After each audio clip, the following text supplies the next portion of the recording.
সুপ্রিয় শিক্ষার্থী, আসসালামু আলাইকুম। আজকে আমাদের চতুর্থ বর্ষের ইনভেস্টমেন্ট ম্যানেজমেন্টের ডিভিডেন্ড পলিসি এই চ্যাপ্টারটির উপর অনলাইন ক্লাস কার্যক্রম গুগল। আমি আশা করি তোমরা সকলে সুস্থ এবং নিরাপদ আছো। আমরা এই চ্যাপ্টারটি থেকে বিগত ক্লাসগুলোতে ওয়াল্টার মডেল, গর্ডন মডেল আলোচনা করেছিলাম। আজকে আমরা আলোচনা করব মডিগ্লিয়ানি ও মিলার মডেল। আমরা পূর্বের ক্লাসে বলেছিলাম যে ডিভিডেন্ড তত্ত্বের মধ্যে প্রাসঙ্গিক তত্ত্ব এবং অপ্রাসঙ্গিক তত্ত্ব দুটি ভাগে ভাগ করা হয়েছে। প্রাসঙ্গিক তত্ত্ব যারা এই মতবাদের অনুসারী, সেই সমস্ত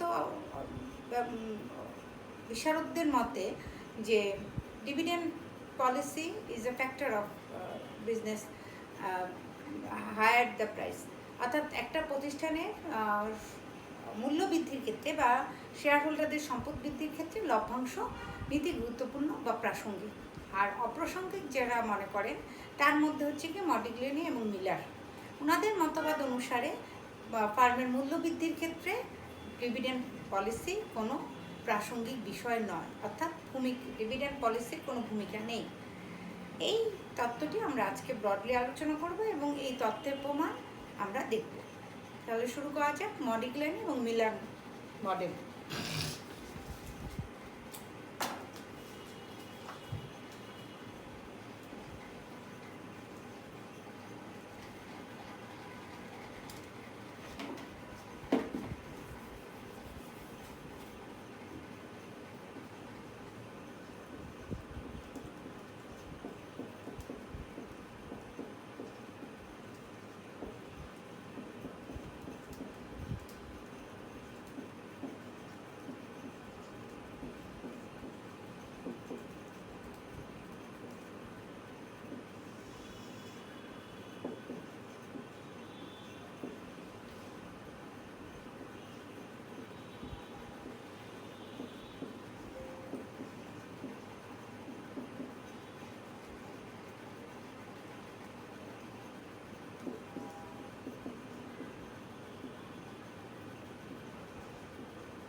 মডিগ্লিয়ানি এবং মিলার যে তথ্যটা প্রদান করেন, এই দুজন অর্থনীতিবিদ আমেরিকার 1961 সালে জার্নাল অফ বিজনেস এই পত্রিকাতে হচ্ছে গিয়ে dividend policy, growth and valuation shares নামে একটি প্রবন্ধ প্রকাশ করেন। যে প্রবন্ধতে তারা দেখাতে চেয়েছেন যে ডিভিডেন্ড পলিসি হচ্ছে গিয়ে ফার্মের মূল্য বৃদ্ধির ক্ষেত্রে একটি অপ্রাসঙ্গিক বিষয়, অর্থাৎ তাদের দৃষ্টিকোণে ফার্মের মূল্যবৃদ্ধি বা শেয়ার হোল্ডারদের সম্পদ বৃদ্ধির ক্ষেত্রে লভ্যাংশ নীতির সেরকম কোনো ভূমিকা নেই। এই তথ্য প্রদানের ক্ষেত্রে তারা কিছু অনুমিত শর্ত প্রদান করেছেন, সেটা হচ্ছে পূর্ণাঙ্গ প্রতিযোগিতামূলক বাজার থাকবে, কর প্রভাব নেই, লেনদেন খরচ নেই, উত্তোলন খরচ নেই, স্থির বিনিয়োগ নীতি এবং পূর্ণ নিশ্চয়তা বিদ্যমান থাকবে। এগুলো দিয়ে বোঝাচ্ছে যে পূর্ণাঙ্গ প্রতিযোগিতামূলক বাজার থাকবে।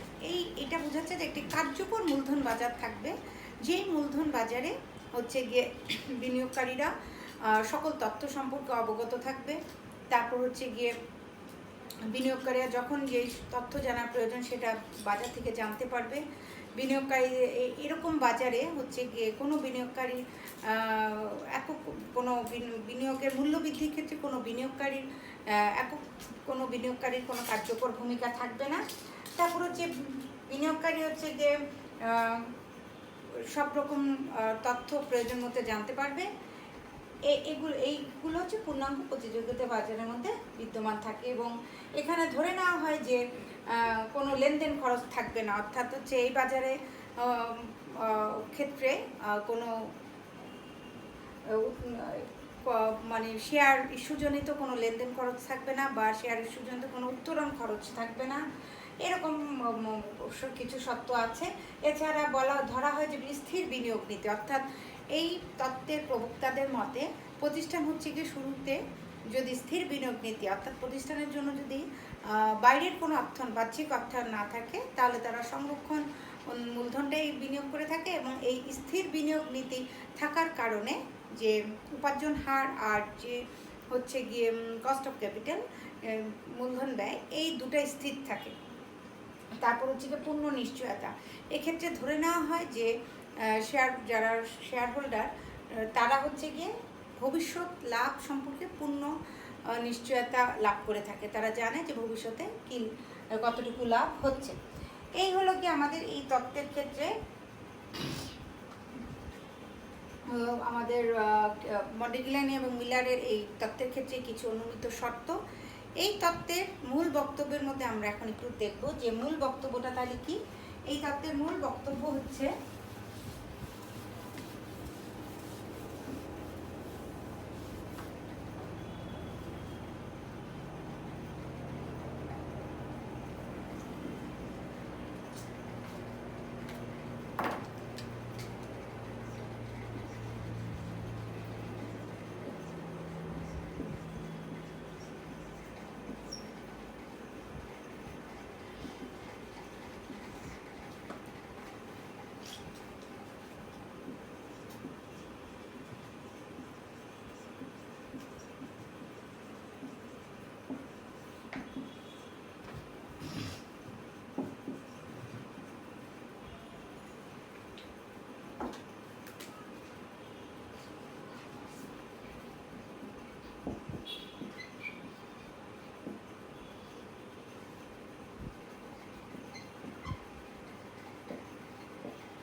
এই তত্ত্বে মডিগ্লানি এবং মিলারের মূল কথা হচ্ছে যে এই অনুমানও যে কোম্পানির মূল্য এর বিনিয়োগ নীতির কারণে আয়ের উপর নির্ভর করে।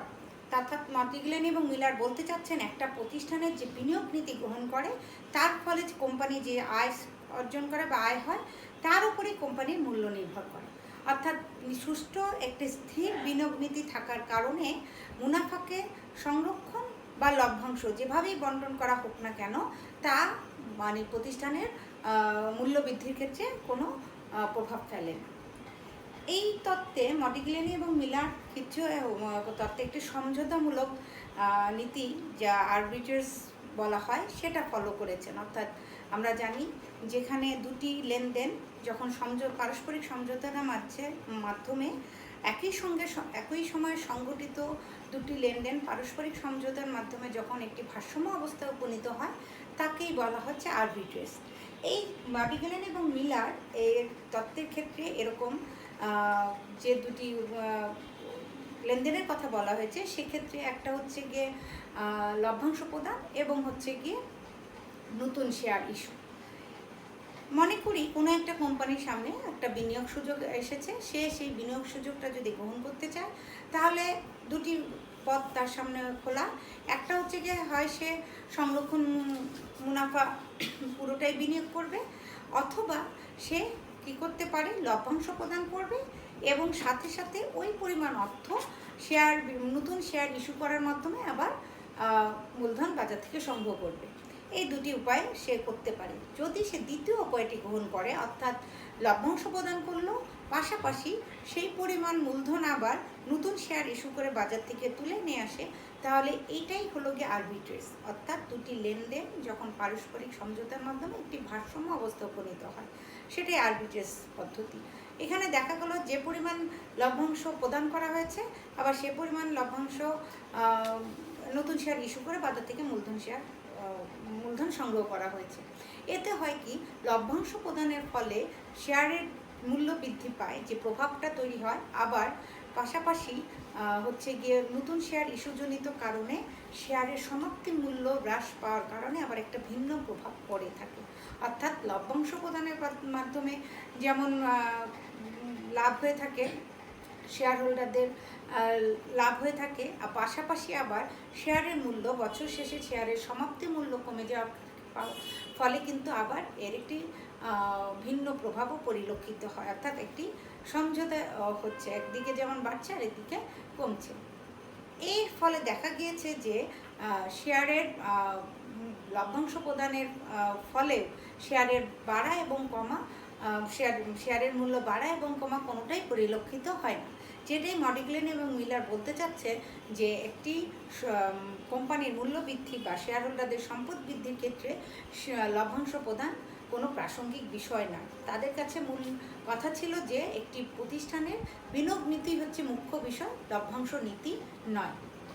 এখানে এই মডিগ্লেন এবং মিলার তত্ত্বে যে সূত্রটা ব্যবহার করা হয় সেটা কি,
দেখা যাচ্ছে এখানে যে সূত্রটা ব্যবহার করা হচ্ছে P0 = 1/1 + K × T1 + P1।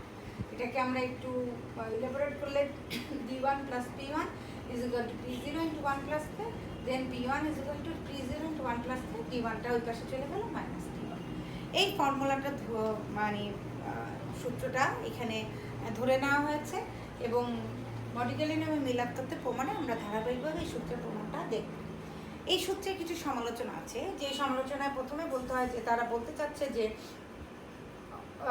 কর নেই, কোনো কর প্রদান করতে হবে না, কিন্তু আসলে বর্তমানে কর প্রদান না করার কোনো সুযোগ নেই। মূলধনী লাভ বা লভ্যাংশ মুনাফাজনিত লাভ যে কোনো লাভের ক্ষেত্রেই কিন্তু একটি নির্দিষ্ট পরিমাণ কর প্রদান করতে হয়।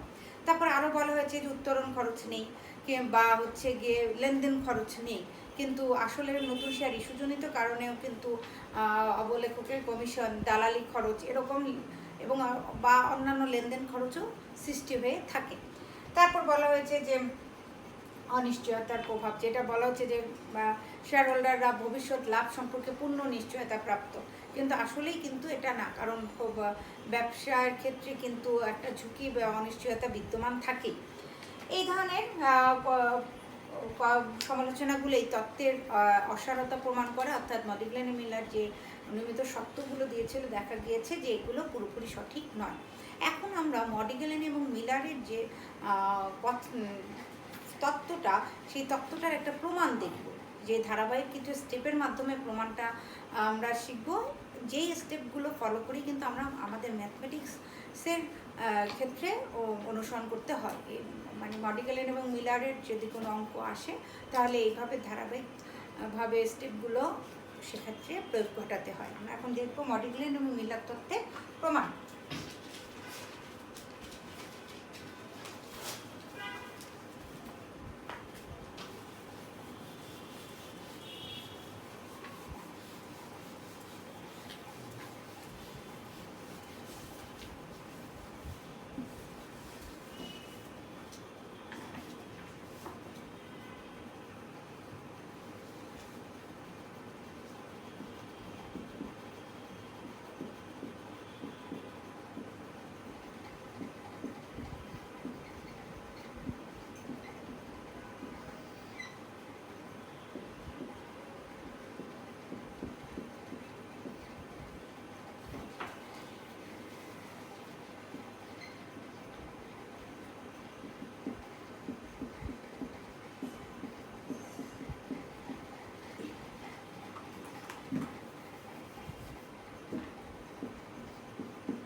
মডিগ্লেন এবং মিলার তত্ত্বের শুরুতে যেটা বলা হয়েছে যে প্রারম্ভিক শেয়ার প্রাইস, বছরের শুরুতে শেয়ারের বাজার মূল্য ইকুয়াল টু কি, সেখানে মোট ডিভিডেন্ড, মোট লভ্যাংশ যোগ হচ্ছে গিয়ে বছর শেষে শেয়ারের বাজার মূল্য, যোগফলকে বর্তমান মূল্যে পরিণত করলে সেটা এক, অর্থাৎ P0 বছরের শুরুতে শেয়ারের বাজার মূল্য ইকুয়াল টু হচ্ছে গিয়ে মোট লভ্যাংশ প্লাস হচ্ছে গিয়ে বছর শেষে বা বাজার মূল্য, তাদের 1/1+কে এটা দিয়ে ভাগ করাই মানে হচ্ছে গিয়ে বর্তমান মূল্য নির্ণয় করা, অর্থাৎ মোট লভ্যাংশ এবং বছর শেষের শেয়ারের মূল্যকে যোগফলকে বর্তমান মূল্য পরিণত করলে যা দাঁড়ায় তা, এবং বছরের শুরুর শেয়ার মূল্য হচ্ছে কি এক, অর্থাৎ ফার্মের মূল্য হচ্ছে কি এটা।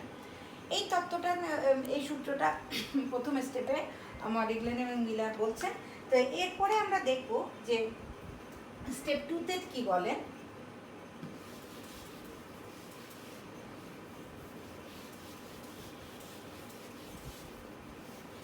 আমরা মডিগ্লেন এবং মিলারের সূত্রটাকে ধরে করছি। তো স্টেপ 2তে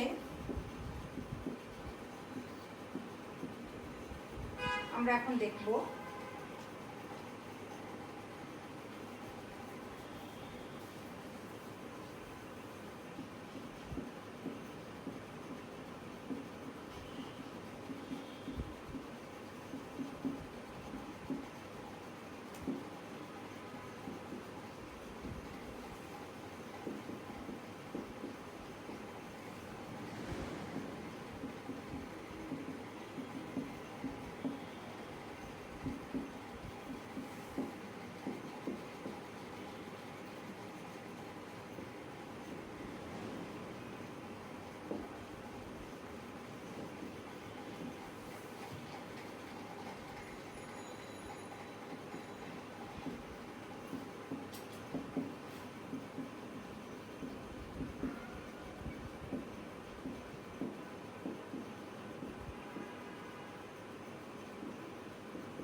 আমরা স্টেপ 2-তে একটু দেখি যে কি বলতে যাচ্ছে। মডিগ্লিন মিলার কি বলেছিল, তার অনুমিত শর্তের মধ্যে যে একটি পূর্ণ প্রতিযোগিতা বাজার বিদ্যমান থাকবে। সেক্ষেত্রে কী থাকবে? পূর্ণ প্রতিযোগিতামূলক বাজার মানে হচ্ছে যেখানে হচ্ছে গিয়ে কোনো লেনদেন খরচ, উত্তোলন খরচ নেই, তারপর মানে বিনিয়োগকারীরা সকল তথ্য যথাসময়ে জানতে পারে, বিনিয়োগকারীদের আচরণ হবে যুক্তিসঙ্গত, এ ধরনের বিষয়গুলো। এবং যেহেতু বলা হয়েছে যে সেখানে কোনো বাহ্যিক অর্থায়ন নেই, বা আমাদের অনুমতি সত্ত্বের মধ্যে বলা ছিল যে স্থির বিনিয়োগ নীতি, তাহলে স্থির বিনিয়োগ নীতি থাকা মানে হচ্ছে কোনো বাহ্যিক অর্থায়ন সেক্ষেত্রে নেই, যার কারণে আর ইজুয়াল টু কে, অর্থাৎ অভ্যন্তরীণ উপার্জন হার এবং মূলধন ব্যয় সমান থাকে। এক্ষেত্রে কি হয়, ফার্মের মূল্য হবে যতগুলো শেয়ার আছে তার মূল্যের সমান। যেহেতু বাহ্যিক কোনো অর্থায়ন নেই, তাহলে আমরা ধরে নিচ্ছি যে ওই ফার্মের মূল্য তখন কি হবে, যতগুলো শেয়ার আছে তার মূল্যের সমান। ধরে নিলাম ফার্মের শেয়ার সংখ্যা যদি n হয়, তাহলে ফার্মের মূল্য বের করার জন্য 1 নং সমীকরণের উভয় পার্শ্বকে n দ্বারা গুণ করতে হবে। তাহলে আমরা স্টেপ 2 এর ক্ষেত্রে দেখতে পাচ্ছি ফার্মের মূল্যটা বের হয়ে আসবে। যেমন n দিয়ে গুণ করলে np0 = 1/1 + k ছিল d1 + p1, অর্থাৎ ডিভিডেন্ড এবং market price ending of the year, এই দুটাকে আমরা n দিয়ে গুণ করছি। n হচ্ছে কি আমাদের শেয়ার সংখ্যা। এখানে n = নতুন একটা ইয়ে পেলাম, এটা হচ্ছে নাম্বার অফ শেয়ার।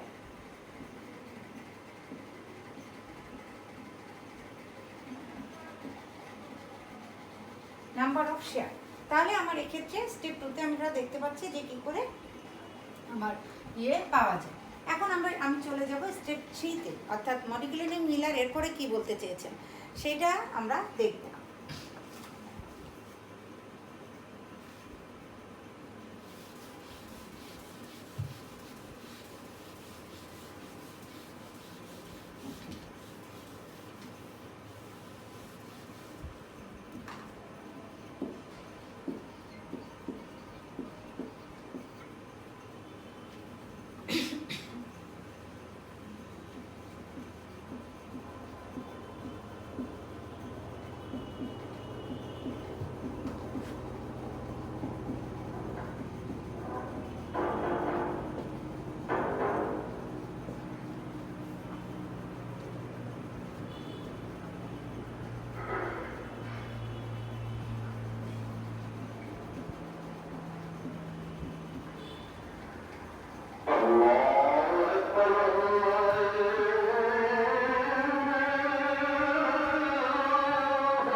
সুপ্রিয় শিক্ষার্থী, আমরা এখানে একটু দেখব।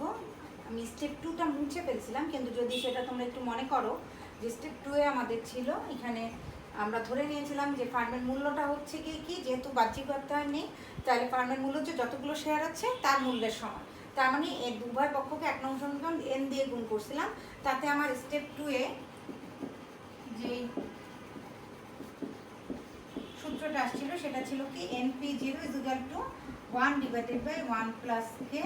এখানে আমার এটা ছিল nd1 plus np1, অর্থাৎ n দিয়ে উভয় পক্ষকে গুণ। এটা আমরা পেয়েছিলাম। তাহলে এটা হচ্ছে আমার 2 নম্বর সমীকরণ ছিল। এখন আমরা একটু দেখি, এটা হচ্ছে আমার 3 নম্বর সমীকরণ, এটা হচ্ছে গিয়ে 4 নম্বর সমীকরণ।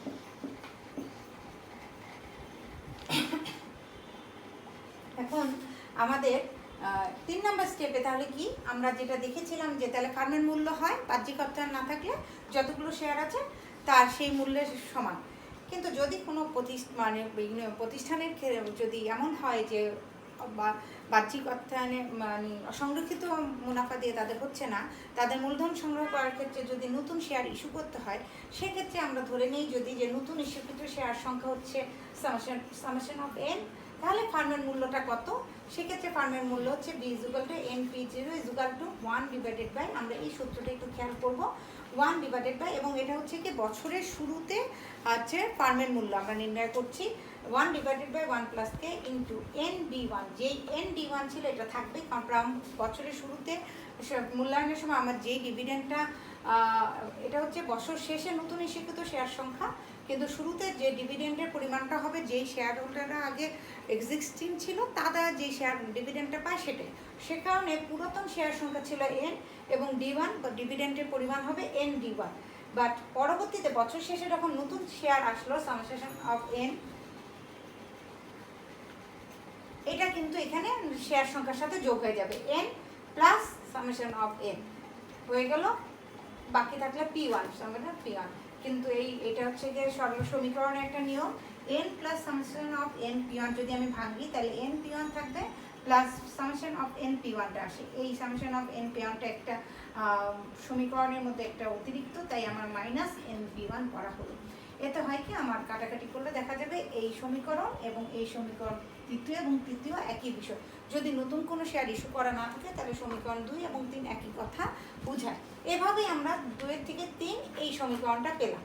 পরবর্তীতে তিনি বলেছেন যে এমনও পরিস্থিতি উদ্ভব হতে পারে যেখানে সংরক্ষিত মুনাফা মূলধনও ব্যবহার করলো, আবার নতুন শেয়ার ইস্যুও করার প্রয়োজন দেখা দেয়। সেক্ষেত্রে নতুন শেয়ার ইস্যুর ফলে অর্থায়নের পরিমাণ, অর্থাৎ কী পরিমাণ টাকা আসে, সেক্ষেত্রে তারা দেখেছেন যে সামেশন অফ NP1, এখানে নতুন শেয়ার ইস্যুজনিত শেয়ারের বাজার মূল্য, এটা মানে হচ্ছে কি এক্সটার্নাল ফাইন্যান্সিং, অর্থাৎ একটা প্রতিষ্ঠানের মূল্য তখন কি হয়, নতুন শেয়ার ইস্যুজনিত কারণে যে পরিমাণ টাকা আসে সেই পরিমাণটা বের করার জন্য এটা বলা হচ্ছে যে আয় হচ্ছে টোটাল ইনভেস্টমেন্ট, একটা প্রতিষ্ঠানের টোটাল বিনিয়োগের পরিমাণ মাইনাস হয় সেখান থেকে আর্নিংসের থেকে প্রদত্ত লভ্যাংশের পরিমাণ, এন সংখ্যক শেয়ারের জন্য প্রদত্ত লভ্যাংশের পরিমাণ যা ছিল সেইটা যদি আর্নিংস থেকে বাদ দেয়, তা আবার ইনভেস্টমেন্ট থেকে বাদ দিলেই হচ্ছে কি পাওয়া যাবে নতুন শেয়ার ইস্যুজনিত অর্থায়নের পরিমাণ, I-C প্লাস ND1। নতুন ইস্যুকৃত শেয়ারের সংখ্যা কি করে বের হয়, এই যে নতুন এক্সটার্নাল ফাইন্যান্সিং তাকে P1 দিয়ে ভাগ করলেই আমি পেয়ে যাব শেয়ারের সংখ্যা। অঙ্কে এই জিনিসটা আসে, শেয়ারের সংখ্যা বের করতে পারে, ফাইন্যান্সিংয়ের পরিমাণ এটা বের করতে পারে। যখন আমার এটা চায় এই স্টেপে আসতে হলেই আমাকে তার আগে একটু এইরকম ট্রিকগুলো করে আসতে হয়, অর্থাৎ আমাকে কিন্তু জানতে হবে ফার্মের মূল্যটা নির্ণয় করে, তারপরে হচ্ছে গিয়ে ফাইন্যান্সিংয়ের পরিমাণটা বের করতে হয়, ফাইন্যান্সিংয়ের পরিমাণ বের করার পর শেয়ারের সংখ্যা বের করতে হয়, যেগুলো আমাদের অঙ্কের মধ্যে ধারাবাহিক হচ্ছে। আমরা নেক্সট ক্লাসে ইনশাল্লাহ এটার উপরে একটা অঙ্ক প্র্যাকটিস করব, সাথে সাথে ওয়াল্টার গর্ডনেরও অঙ্ক যাব, তাহলে আমাদের কাছে থিওরিটা আরও পরিষ্কার হবে। এখন আসি আমরা স্টেপ 4-এ, যখন আমরা শেয়ারের সংখ্যা পেয়ে গেলাম, স্টেপ 4-এ আমি যে ইকুয়েশনটা পেয়েছি এই ইকুয়েশনটাকে এখন আমরা বলবো কি করব, যে আমি যে সামেশন অফ NP1 পেলাম, এইটাকে আমি হচ্ছে গিয়ে 3 নাম্বার যে সমীকরণ, যেটা আমার এখানে একটা আননোন একটা ব্যাপার ছিল যে আমি কিন্তু জানি না এটার মান কত, এইখানে হচ্ছে গিয়ে মান এটা বসাবো, অর্থাৎ 4 নাম্বার সমীকরণের মান নিয়ে 3 নাম্বার সমীকরণে প্রতিস্থাপন করলে কি পাওয়া যায় আমরা এখন সেটা দেখব। আমি একটু মুছে ফেললাম, যে 4 নাম্বার সমীকরণটা পেয়েছিলাম এই মানটাকে আমি 3 নাম্বার সমীকরণে বসাবো, অর্থাৎ আমার 4 নং সমীকরণের মান 3 নাম্বার সমীকরণে প্রতিস্থাপন করলে পাই সমীকরণে স্থাপন করলে পাই কি পাই আমরা একটু দেখি, যে P = NP0 আমি এটা 1 + 1 + k রেখেই দেই। এখন আমার এই সূত্রটা আসুক, এই সূত্রটা ND1 এটা থাকবে, প্লাস হচ্ছে গিয়ে এখানে N plus summation of NP1 এটা থাকলোই, মাইনাস হচ্ছে গিয়ে আমি আমার এখানে যেটা ছিল এই মানটা বসাবো,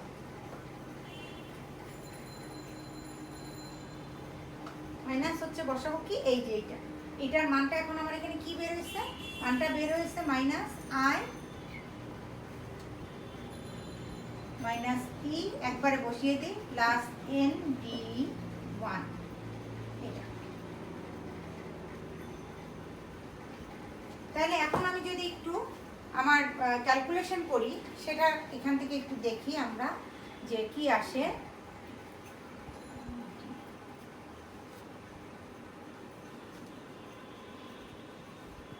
N1 / 1 + k রাখলাম, এখানে কি আসে ND1 প্লাস এখানে হচ্ছে গিয়ে N plus summation of NP1 এটা এইভাবেই রেখে দিলাম, -i - -e প্লাস ND1, এই প্লাস ND1 আর এখান থেকে মাইনাস ND1।